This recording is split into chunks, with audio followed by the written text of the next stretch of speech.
For 34 years, I told myself I was fine. I was still working, still leading, still paying the bills. So I had to be fine, right? But I wasn't. And those 34 years cost me more than I ever expected. I'm Robbie Turner, Air Force vet, 34 combined years of military and federal service. This is a story I spent 3 decades refusing to tell. In 1988, I was 19 years old. Fresh out of Cleveland, first duty station, protecting B-52 bombers. Big nuclear weapons, right? Nuclear fortresses. Happy, proud, ate up with the Air Force. I loved the service. Then one rainy night, B-52 crashed not far outside the gates of the base. And I was a first responder to it.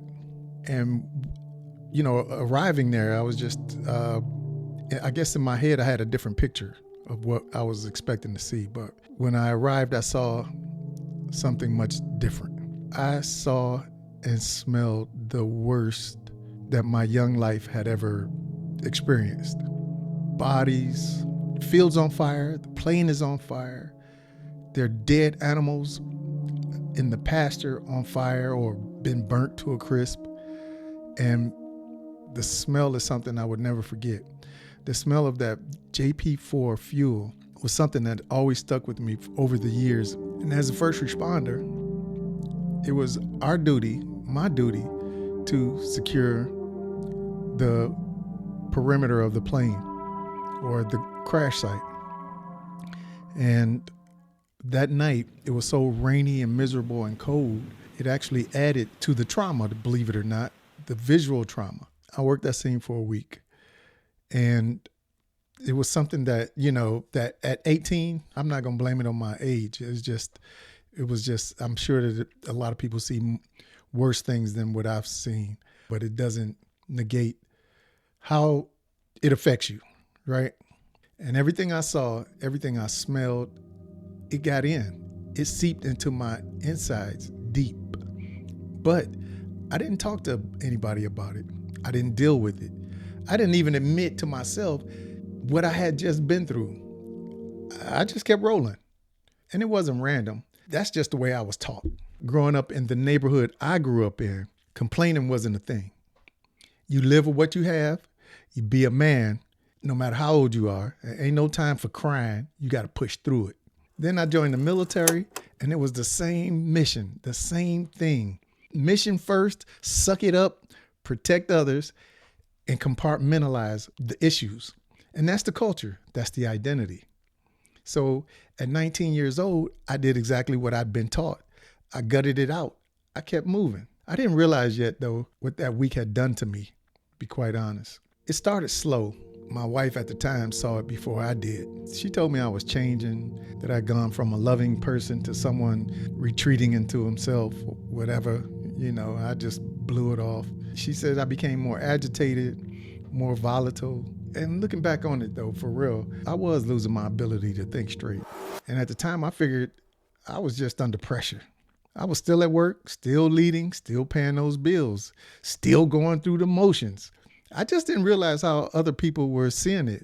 Eventually, I became kind of cold. I was there, but I wasn't really there. But it was, like as I said, it was slow. It took some time, you know. I could tell you that I love you and mean it, but the people closest to me couldn't reach me anymore. So that became who I was, and I didn't see it happening. Then I started drinking heavily at some point or another to, you know, to quiet the noise that was in my head. And I generally thought nobody knew. For real, I thought I was hiding it. I really did. Honest to God, I thought I was still the same Robbie from back in the day when I was 17, 18, or whatever, that everybody loved and wanted to be around, right? But I wasn't. Let's fast forward, because then September 11, 2001 happened. I was at the Pentagon that day, and what I had experienced at 19, it happened again, except at a much bigger level than what occurred in Sacramento. And it was much bigger than anything I really have had words for or could imagine. But I can still see this woman. She was in the window, and her left arm was on fire, her hair was on fire, and she's banging on this window. She's looking down at me, you know, like, help me. And I'm looking up at her, And I can't help her. I can't help her. She's looking for me to help her, and I just couldn't help her because I couldn't reach her. She couldn't break through the windows or anything because those windows were impenetrable like that. But the image of the lady, the plane, the building, everything is etched in my brain. Like I dream about it sometimes in black and white, like a negative picture, and it doesn't leave. And I have these constant nightmares or dreams or whatever. But the same thing happened. After, when 9/11 occurred, I didn't have time for all that. I did just what I was trained to do: protect others, complete the mission, compartmentalize, and pack it in a box. But the problem is that the box was already full. Do you know that suppression has a shelf life? Every September 11th, for the last about 18 years straight, I was shut down completely. No TV, no phone calls, nothing. I always had to go to work, though. I always had to go to work on that day. And I would literally go to the bathroom stalls, lock the little doors if I could, and I would cry in the stall in silence and hope no one would see me because I couldn't keep it together any longer. It was just really bursting at the seams at this point. On that day, my family and friends, they're always happy that I survived that day because it was a scary day and they were afraid for what could have happened to me because they didn't hear from me for days. But just trying to hold it all together long enough to get home. One day I jumped up and down on my boss's desk because I couldn't get through to him. I just completely lost it. I got suspended twice within months because I could not control it anymore. The headaches were constant and they were getting worse. That fog sitting on the front of my skull every single day, so bad I could barely make it home from work. I couldn't sleep without nightmares, waking up every night convinced someone was breaking into my house. And I live in a safe neighborhood where that has never happened yet. My body knew what I kept telling myself wasn't there. I was done. I just didn't know yet what I was going to do about it.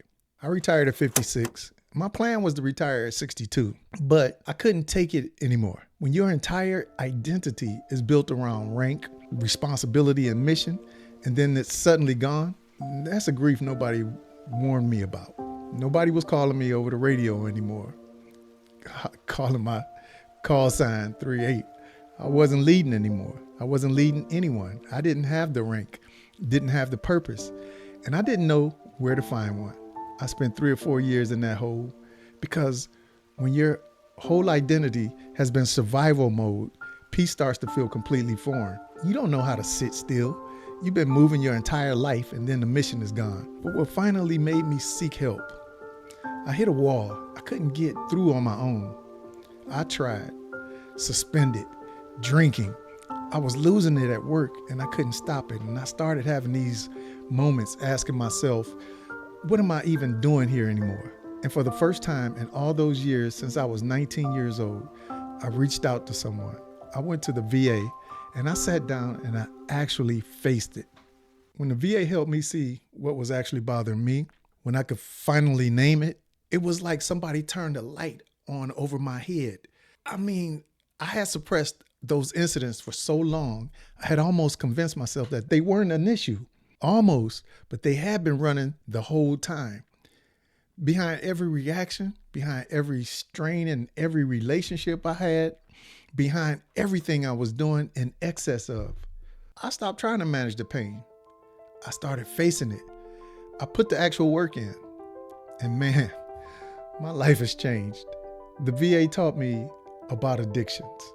That was very valuable to me because what I didn't know about addictions, once I learned them, it actually made sense, especially with the injury that I had been experiencing or suppressing all those years. But anyway, counseling was a turning point. Discovering what my injury was, where it derived from, helped me realize that once that was discovered inside me, instead of running away from it, facing it, talking it out, it was enlightening. Like I mentioned before, it was just this light that came over me, and it actually made it easier for me to stop drinking because I understood now where my pain was coming from. And instead of taking a drink to deal with it, I just had to stay sober and fight through it in a different way, not run away from it, but engage in my feelings, engage in my thoughts. I didn't think that therapy would ever help, but for me, it did. When I finally sat down to my kids and told them my truth, I said, your dad's an alcoholic. They said, we know. Then they told me the rest. They told me that they had been avoiding coming over to the house because of the way I was, because of the arguments, because of not knowing which version of me was going to show up on any given day. All those years, all those holiday dinners, all those regular weekday visits, they avoided me. I thought I was hiding it. I thought I was protecting everyone from it. I really did. I was the only one who couldn't see what was right in front of me like everybody else did. But I survived those decades. But surviving ain't living, y'all. They just ain't the same. Now, I carried this for 34 years because I thought carrying it alone was strength. But it wasn't. It was the most expensive thing I've ever done. Pain don't disappear because you ignore it. It just waits. And it waits and it waits on you, and it collects interest. And when that bill comes due, it comes due for everything. Your relationships, your health, your peace of mind, your family. My armor became a prison. If you're a veteran, a first responder, or someone who was taught to just push through, I get it. That upbringing is real. That identity is real. Seeking help is not weakness, y'all. Suffering is, and silence is. That's the weakness.